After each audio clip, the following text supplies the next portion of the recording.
At the far end of town, where the grickle grass grows, and the wind smells slow and sour when it blows, and no birds ever sing except old crows, is the street of the lifted Lorax. And deep in the grickle grass, some people say, if you look deep enough, you can still see today, where the Lorax once stood, just as long as it could, before somebody lifted the Lorax away. What was the Lorax, and why was it there? And why was it lifted and taken somewhere? From the far end of town where the grickle grass grows, the old Onceler still lives here. Ask him, he knows. You won't see the Onceler. Don't knock at his door. He stays in his lurkum, on top of his store.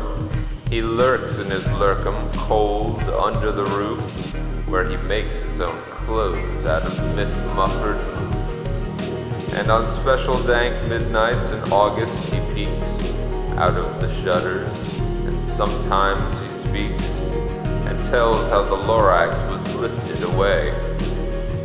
He'll tell you, perhaps, willing to pay. On the end of a rope, he lets down a tin pail, and you will have to toss in 15 cents and a nail, and the shell of a great, great, great grandfather snail. Then he pulls up the pail, makes a most careful count to see if you paid him the proper amount.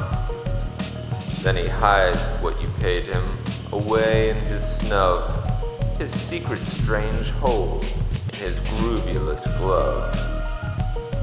Then he grunts, I will call you by whisper me phone, where the secrets I tell are for your ears alone. Slurp. Down slurps the whisper-ma-phone to your ear, and the old Onceler's whispers are not very clear, since they have to come down through the snurgly hose, and he sounds as if he had smallest bees up his nose. Now I'll tell you, he says, with his teeth sounding gray, how the Lorax got lifted away. It all started way back, such a long, long time back. Way back in the days when the grass was still green, and the pond was still wet, and the clouds were still clean, and the song of the swoomy swans rang out into space. One morning I came to this glorious place, and I first saw the trees, the trufflet trees, the bright-colored tufts of the trufflet trees, mile after mile in the fresh morning breeze. And under the trees I saw brown barbaloots frisking about in their barbaloot suits, as they played in the shade and ate truffle fruits. From the rippleless pond came the comfortable sound of the humming fish humming while splashing around. But those trees, those truffle trees. All my life I'd been searching for trees such as these, the touch of their tufts as much softer than silk, and they had the sweet smell of fresh butterfly milk. I felt a great leaping of joy in my heart. I knew just what I'd do. I'd unload my cart. In no time at all, I had built a small shop. Then I chopped down a trufflet tree with one chop. And with great skillful skill and with great speedy speed, I took the soft tuft and I knitted a need. The instant I'd finished, I heard a gazump. I looked, I saw something pop out of the stump. Of the tree I chopped down, it was sort of a man. Describe him? That's hard. I don't know if I can. He was shortish and oldish, brownish and mossy, and he spoke with a voice that was sharpish and bossy. "Mister," he said with a sawdusty sneeze, "I am the Lorax, I speak for the trees. I speak for the trees have no tongues. And I'm asking you, sir, at the top of my lungs." He was very upset as he shouted and puffed. "What's that thing that you've made out of my truffle tuff?" "Look, Lorax," I said, "there's no cause for alarm. I chopped just one tree. I'm doing no harm. I'm being quite useful. This thing is a sneed. A sneed is a fine something that all people need. It's a shirt, it's a sock, it's a glove, it's a hat. But it has other uses, yes, far beyond that. You can use it for carpets, for pillows, for sheets, or curtains, or covers for bicycle seats." The Lorax said, "Sir, you are crazy with greed. There's no one on earth that would buy that fool's need." But that very next minute I proved he was wrong. For just at that minute, a chap came along, and he thought that the sneed I had knitted was great. He happily bought it for $3.98. I laughed at the Lorax. "You poor stupid guy. You never can tell what some people will buy." "I repeat," cried the Lorax, "I speak for the trees." "I'm busy," I told him. "Shut up, if you please." I rushed across the room and in no time at all built a radio phone. I put in a quick call. I called all my brothers and uncles and aunts, and I said, "Listen here.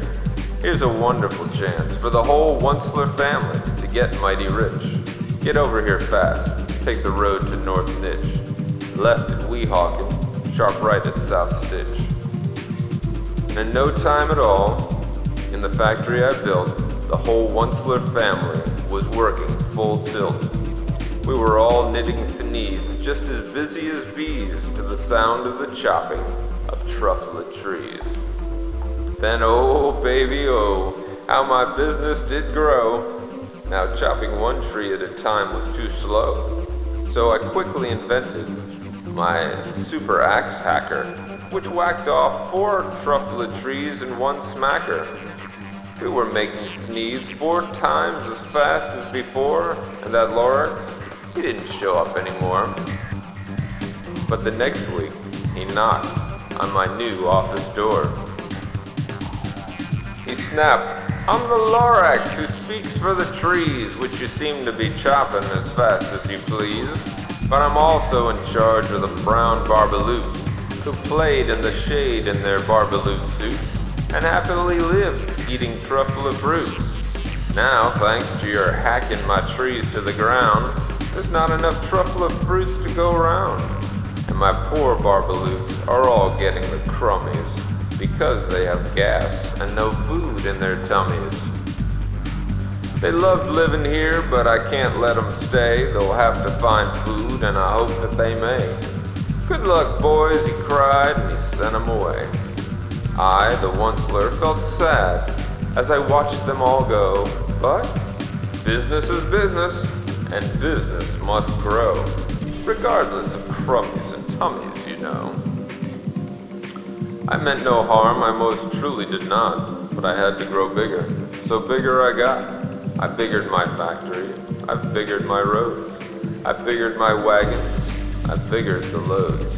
Of the sneeds I shipped out, I was shipping them forth to the south, to the east, to the west, to the north. I went right on biggering, selling more sneeds, and I biggered my money, which everyone needs. Then again, he came back. I was fixing some pipes, when the old nuisance Lorax came back with more gripes. "I am the Lorax," he coughed and he whipped. He sneezed and he snuffled, he snarled and he sniffed. "Onceler," he cried with a crofulous cough. "Onceler, you're making such smogulous smoke. My poor swoomy swans, why they can't sing a note. No one can sing with smog in his throat." "And so," said the Lorax, "please pardon my cough. They cannot live here, so I'm sending them off. Where will they go? I don't hopefully know. They may have to fly for a month or a year to escape from the smog you've been smogging up around here. What's more, snapped the Lorax, his dander was up. Let me say a few words about gluppity-glup. Your machinery chugs on day and night without stop, making gluppity-glup, also schloppity-schlop. What do you do with this leftover goo? I'll show you, you dirty old onceler man, you. You glup in the pond where the humming fish hummed. No more can they hum, for their gills are all gummed. So I'm sending them off. Oh, their future is dreary. They'll walk on their fins, get woefully weary, in search of some water that isn't so smeary. And then I got mad. I got terribly mad. I yelled at the Lorax, "Now listen here, Dad. All you do is yap and say, bad, bad, bad, bad. Well, I have my rights, sir, and I'm telling you, I intend to go on doing just what I do. And for your information, you Lorax, I'm figuring on biggering and biggering and biggering and biggering. Turning more trufflet trees into sneeze, which everyone needs." And at that very moment, we heard a loud whack. From outside of the fields came a sickening smack of an axe on a tree. Then we heard the tree fall, the last trufflet tree of them all. No more trees, no more sneeze, no more work to be done. So in no time, my uncles, my aunts, everyone, all waved me goodbye. They jumped in my cars and drove away under the smoke-smuggered stars. Now all that was left neath the bad-smelling sky was my big empty factory, the Lorax, and I. The Lorax said nothing, just gave me a glance, just gave me a very sad backward glance, and he lifted himself by the seat of his pants. I'll never forget the grim look on his face when he hoisted himself and took leave of this place, through a hole in the smog without leaving the trace. And all that the Lorax left here in this mess was a small pile of rock with one word, unless. Whatever that meant, well, I just couldn't guess. That was long ago. But each day since that day, I've sat here and worried away. Through the years, while my buildings have fallen apart, I've worried about it with all of my heart. But now, says the onceler, now that you're here, the word of the Lorax seems perfectly clear. Unless someone like you cares a whole awful lot, nothing is going to get better. It's not. So, catch, calls the onceler. He lets something fall. It's a truffle seed. It's the last one of all. You are in charge of the last of the truffle seeds. And truffle trees are what everyone needs. Plant a new truffle. Treat it with care. Give it clean water and feed it fresh air. Grow a forest. Protect it from axes that hack. Then the Lorax and all of his friends may come back.